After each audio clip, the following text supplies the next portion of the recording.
Thank you. Thank you so much, Eva, for sharing that with us. So good afternoon.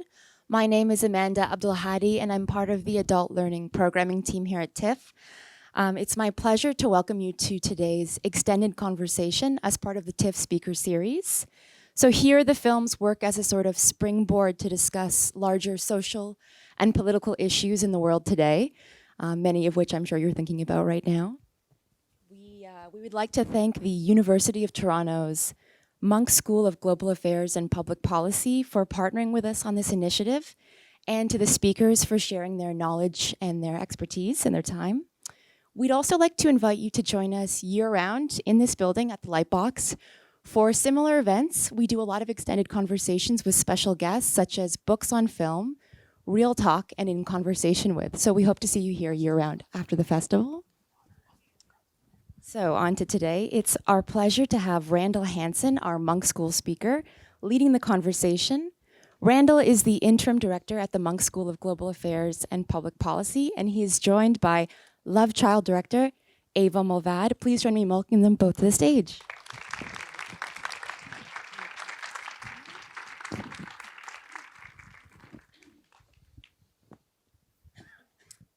Thank you. So Randall, take it away. Okay, hello. Well, to begin, congratulations on an outstanding and very moving film. You preface your remarks by saying this is a love story, and it clearly is a profoundly moving love story, but coming from the Munk School of Global Affairs and Public Policy, I'm tempted to place this in a political context, so let's do that. I knew he would do that. That context is, of course, the global refugee crisis, the forced displacement of some 70 million people, a crisis that gets worse every year, and one that rolled out as you were making this film. Speak to how this family fits into that crisis, how they were chosen, how you conceptualize them as part of the globally displaced. Well, before we dive into politics, I just want to say that I think it's very important for documentary cinema to kind of rip itself a bit out of the content that we have. We have always have to be political. We always have to deal with social issues, problems. I think documentary cinema can be as rich as fiction. Like you can see here in Toronto today, you have films about strippers or whatever, and it does not, in fiction, always have to deal with problems or conflict. But we tend to still have that kind of very strict tie with journalism in a way that it has to be relevant on a political scale. So it's not to say that I don't like relevant films or that I think it's super important to address what is happening in the world. But I also, from myself, I know that sometimes when we read in the papers or we watch news in the television, we kind of get the same story over and over and over again. And sometimes I have a feeling that I become like numb, or I don't know what to do. It's like a hopeless situation, and we just, in the end, we can't really stand watching it anymore. And that kind of numbness or fatigue is, I think it's very dangerous. And in the starting point from this film, we didn't know. It was actually before the refugee crisis from the refugees from Syria and all the immigration from the poor countries in Africa hit Europe in a massive scale. It was a problem, but it wasn't that massive a problem as it raised to be during the years we've filmed. So in the beginning, it was actually just a great story about two lovers not being able to live the life they wanted in their country. And as you pointed out when we talked earlier, that's actually maybe the classical refugee story, that it's not necessarily like a massive wave of people escaping from. It could be like just because your social, political, religious situation was impossible in your country and you had to move. So in a way, I saw this story first and foremost as very strong cinematic characters, not afraid of showing their emotions, very transparent, very expressive. And secondly, it was also a story about women's situation in Iran. It was also a story about how to leave everything you know and start from scratch. And I wanted to feel that I could mirror myself in them. And that was the kind of story I was after, the more human aspect, maybe saying like what is after politics.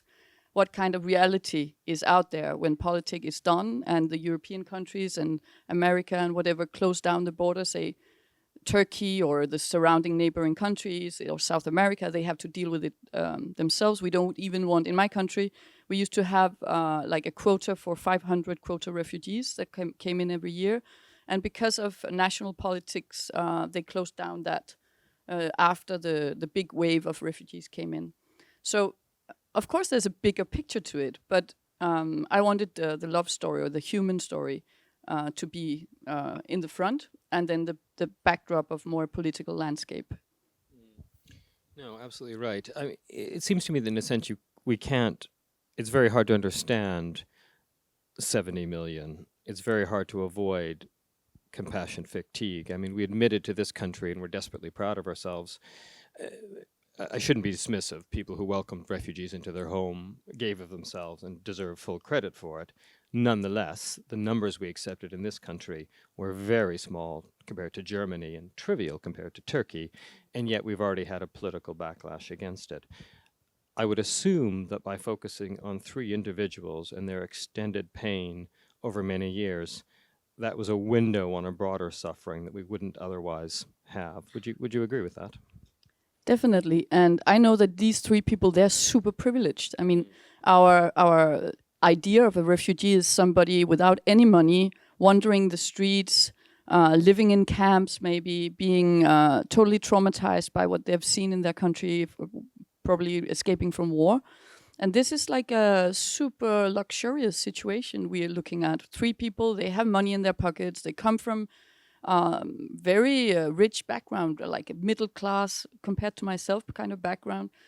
And that's not what we expect from refugees. So I think it's interesting actually to also broaden or nuance the perspective we have on refugees, because as you say, there's like the amount now is like there's like 70 million people in the world replaced somehow today, and they are as nuanced and as you and me. It's like rich people and poor people, and but they all escape from something, not necessarily into something. And I think that's what I have come to realize, that our politicians, I think you have had a more human approach, because it's more integrated in the DNA of Canada to be you're built of so many different nations. But where I come from, we are pretty much looking like me, all of us. We used to look like me, all of us, and it's only up till the 80s that we started really becoming more multinational. And we have a problem of actually understanding how to maintain what we cherish in our culture, the Danish culture, and still open it towards the world. And I think that's a big problem in Europe, except from Germany and Sweden. All the countries have had that politics, and trying to like push the problem away. Not dealing with it is easier than using the fear of the foreigners to create a strong vote for a re-election.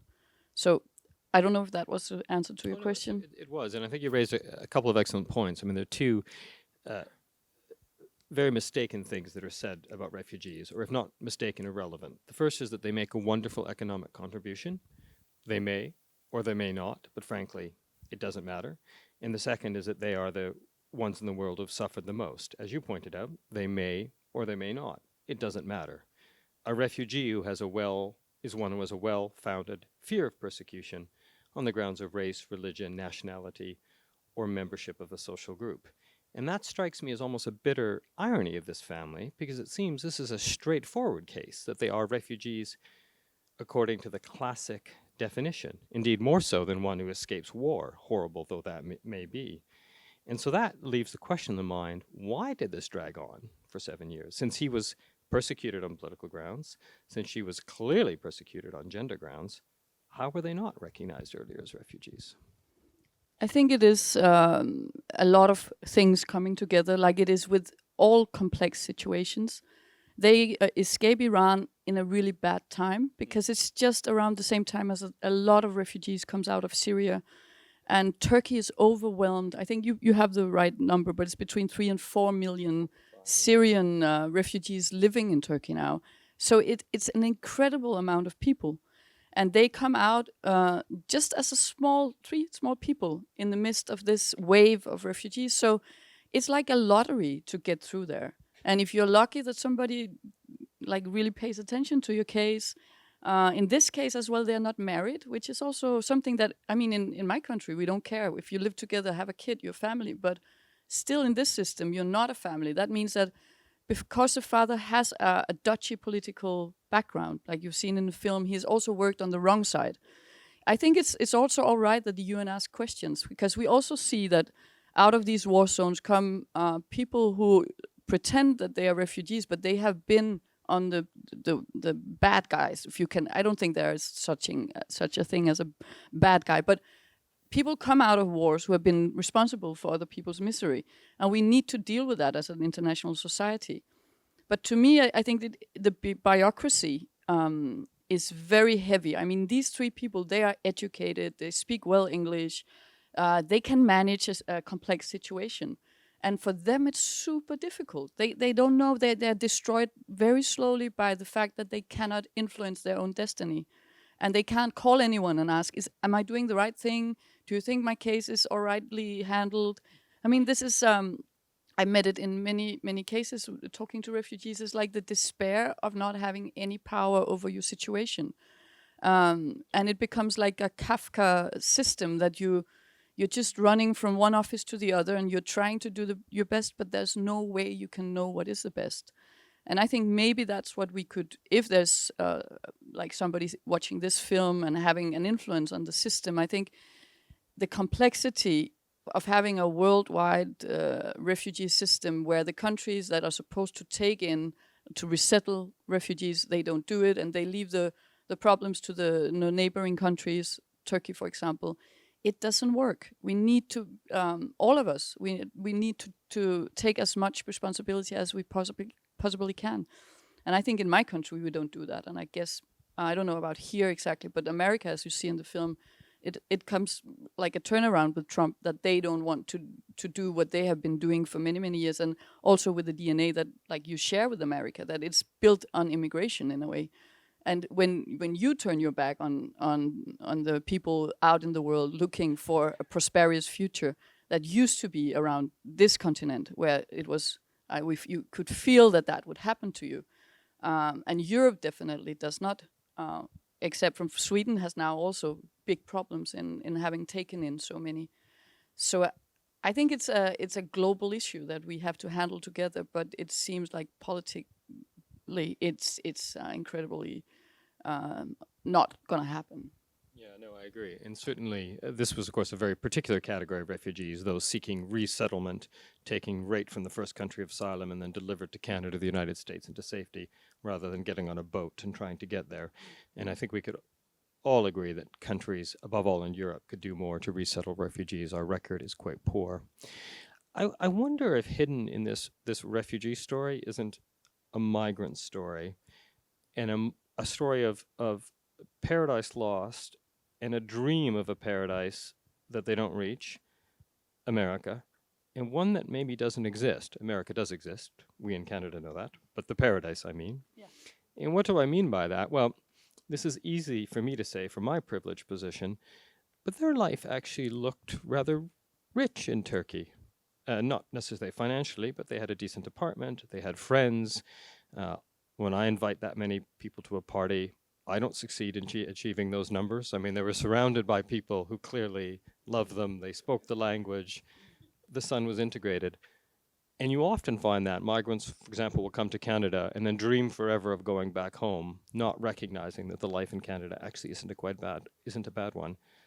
Perhaps they actually have in Turkey what they need, but don't recognize it. Exactly, and I think that's a very interesting thing that I think happens to many refugees. I agree totally with you in this. We've been discussing a lot with them because I know them so well now, coming in and out of their house so many years, and because they have only lived in Iran and in Turkey, they don't know. They only know from films what life is about. But then there are other refugees that they know that has been resettled in Alaska or in Arkansas or whatever.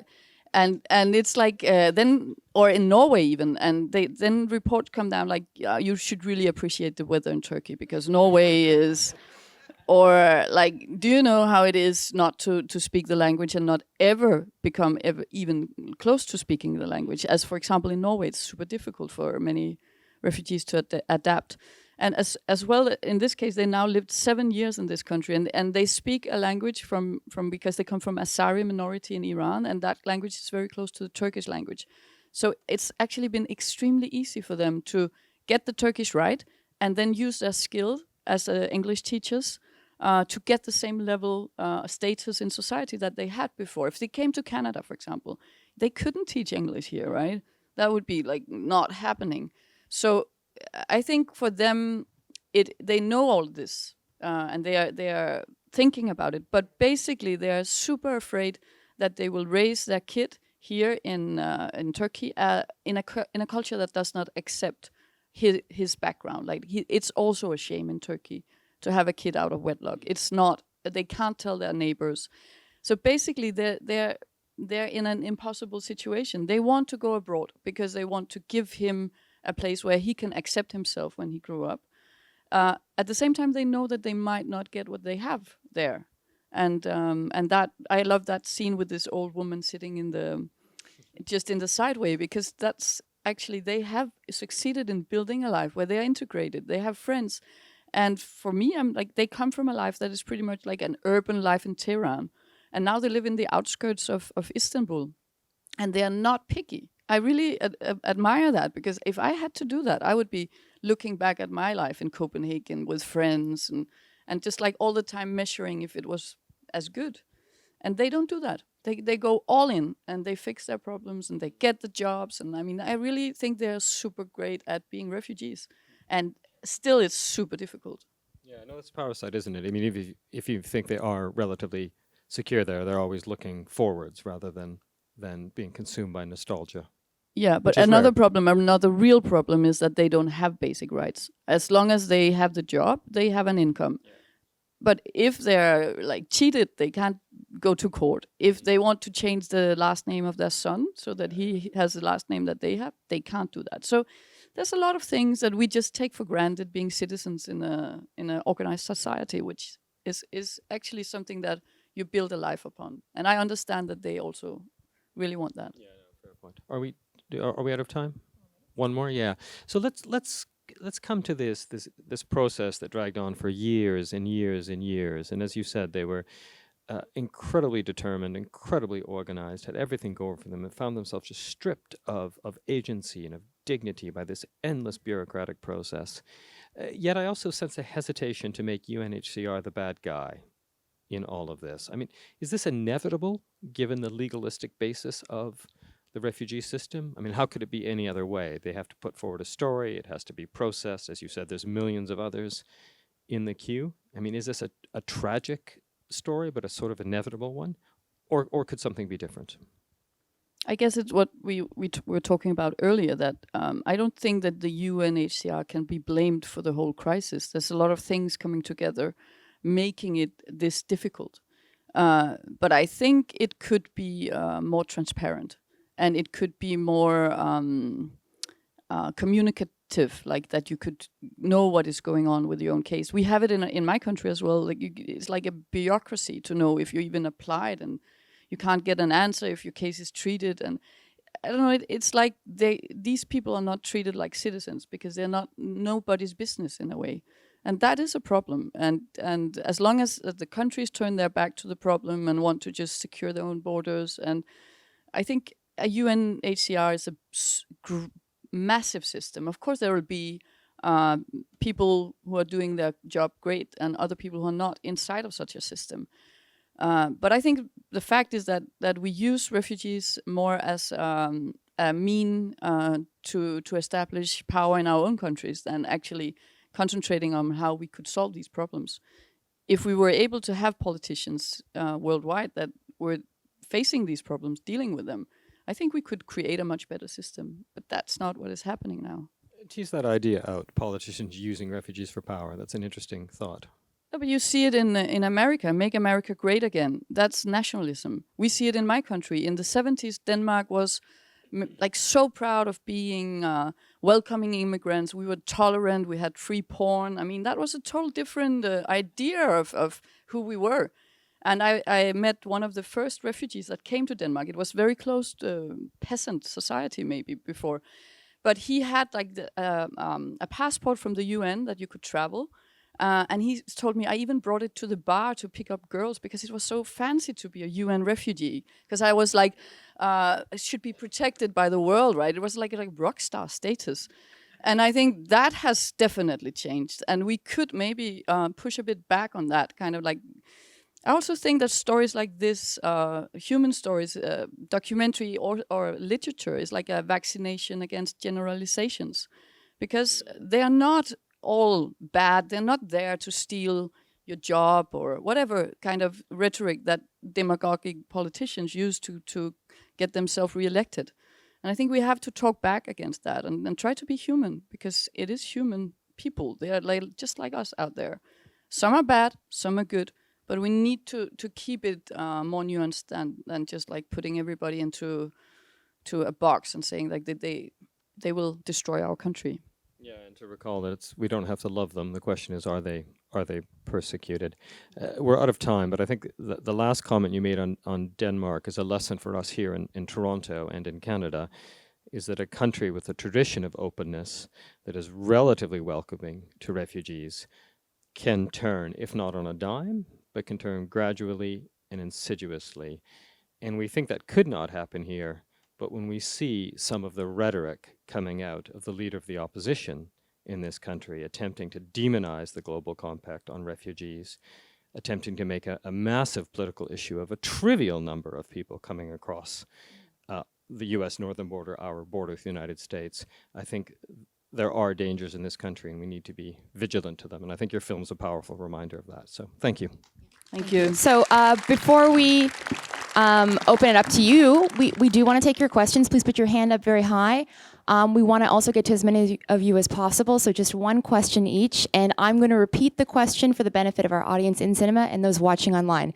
So I see one at the back, the very back over there right over there. So, yep. Thank you for a fabulous film. I'm curious to know how you got the idea, how you got in contact with them, and did you do all the filming over the years, or was that him, or how did you? So the question is, how did you come to this story and this family, and did you do all the filming yourself?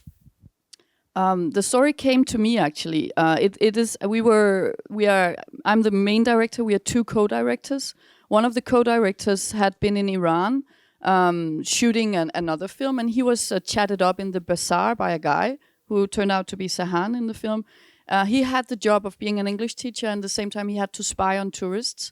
So he was spying on this guy, trying to find out what he was doing there, and they kept contact. And 8 years after they met, Sahand calls up Morten, who's my colleague's name, and says, I'm about to escape from Iran, and I think it will be more secure for us if we had somebody following us. Could you be interested in making a documentary about us?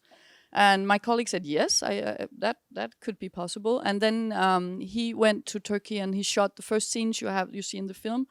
And 1 year after, he was not able to finance the film. He's not as experienced in making these kind of documentaries. So they came to my company and asked if we would want to work with them on it. And I saw some of the footage, and we went. I was fascinated by the like very direct, transparent, emotional characters.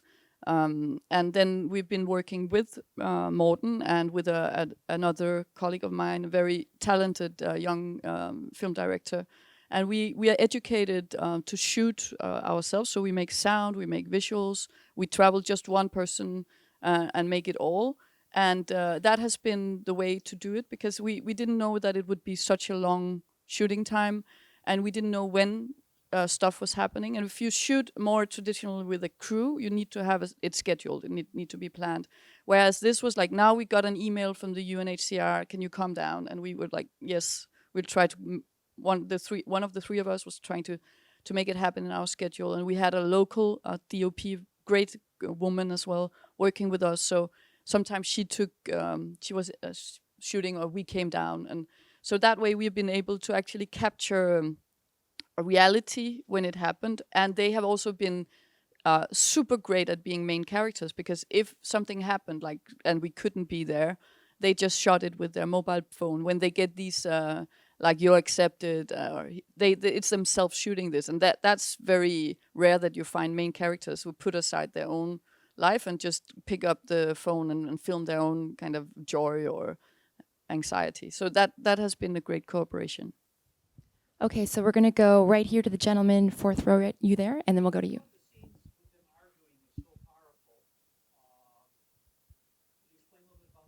How did you capture the very intense arguments? It's very. Sometimes you have characters who are very closed, and other times you have characters who are very expressive. And these are definitely on the high end on the expressive scale, because they didn't mind. I mean, I met them. We spent a lot of time with them during the years. We also been financially helping them during their very hardships. And so, of course, we also become their close friends in a way. But they, from the very beginning, they were very expressive around how they felt. And I like arguments in film. I think that is a very dramatic way of, instead of interviewing, you'd like kind of make a scene around it. And I think for me, a lot of the relationship stuff is something that I can mirror totally. Like it's like they haven't lived together before, and they have to find out how to be a family. And you can see, like in the beginning, the argument has it's like one kind of thing, and then it turns out to be that also what is happening to them is influencing their relationship. And so in that way, I think it's mirroring what is happening to them and the development of them as a family and as a couple. But many times it was also a bit difficult to me to understand what was going on, because they speak Turkish or they speak Farsi in these arguments. So you just had to stick around and then guess what was going on, and afterwards they could tell. Like, for example, the scene where the mother has called and he's getting angry and she's getting angry. I didn't understand at all what they were arguing about, but then you just have to go for the more emotional, expressive side. The lady, yes, in the back over there. Yeah.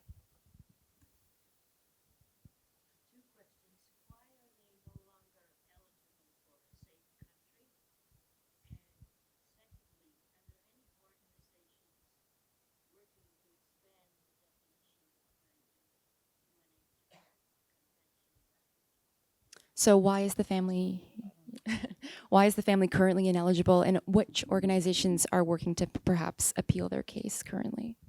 What I know, I don't know that well the full UNHCR system, but as I know that they have to take the most vulnerable people to resettle them first.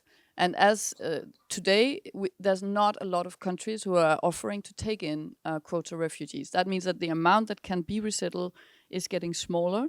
And because they're so good at handling their situation, it's very rare that refugees get jobs like this and they have working permission in Turkey.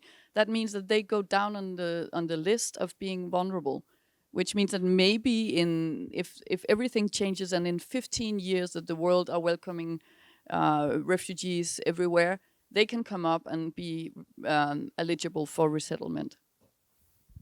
Randall, did you want to speak to the? No, so I agree with that, and I don't know the exact details, but they were, I think, partly caught by President Trump's restriction on Muslim refugees, quote unquote, in particular, but also for the fact that the rest of the world chose, for understandable reasons, Syrians. These were the ones that were resettled in massive numbers. The definition is partly already expanded in the sense that there's a status of non-convention refugees, and anytime you have there's a duty against non-refoulement. If you will face persecution, if your life will be threatened when you're returned, you will be allowed to remain.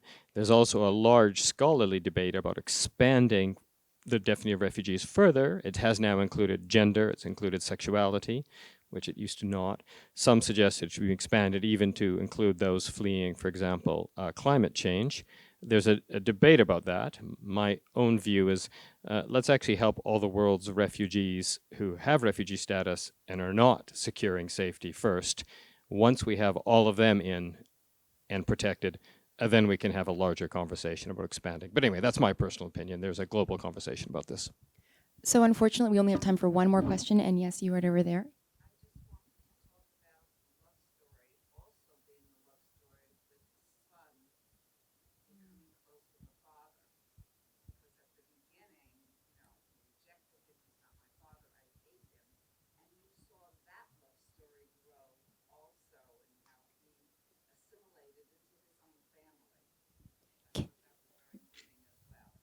So can you speak to Manny, the son's own love story with his own family throughout the film?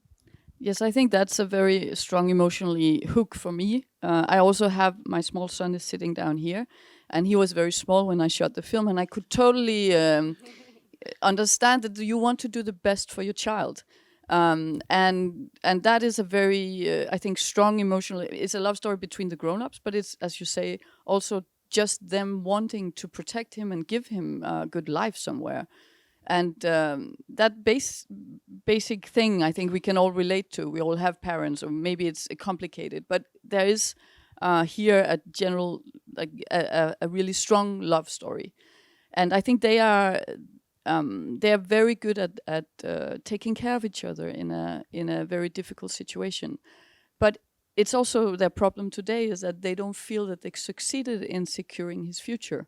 They haven't gotten what they thought they could get, like a stable place where he can be raised. And if they, for example, get resettled today, he's a teenager, and he has to start all over again. And they are also, I mean, they did this for 7 years. They are out of energy. I don't know how they would handle if they would have the energy to start all over again in a new country. So of course, life is happening to you while you're waiting for the future, right? So I don't know how to. I think that he has also been influenced by all of this unstableness. Even they come to the same flat and they just live there. Their situation has been unstable, and he's doing well in school, and he's super good in like all kind of life situations. But I still think that this will be. This will be something that he will take with him. But when we screened them the film, it was very beautiful because they, in a way, they'd just been so absorbed in solving this and that and this and that. And when they saw the film, they felt like, oh wow, this is a really like his childhood. It's like that's a chronicle of our life with him. And I think in that way, the film can also be for them some kind of memory. And it's not like I'm not saying that we have polished the reality, but there has also been a lot of anger from the father's side that we have not displayed for you here, and that thing I think is maybe is as a reaction to the unstable situation, and the kid has also learned that anger. So I think when they saw the film, they felt that was maybe a little better version of themselves that they could stand by. So I think that note of love is a really lovely one to end on. So thank you so much, and please join us in thanking Randall and Eva.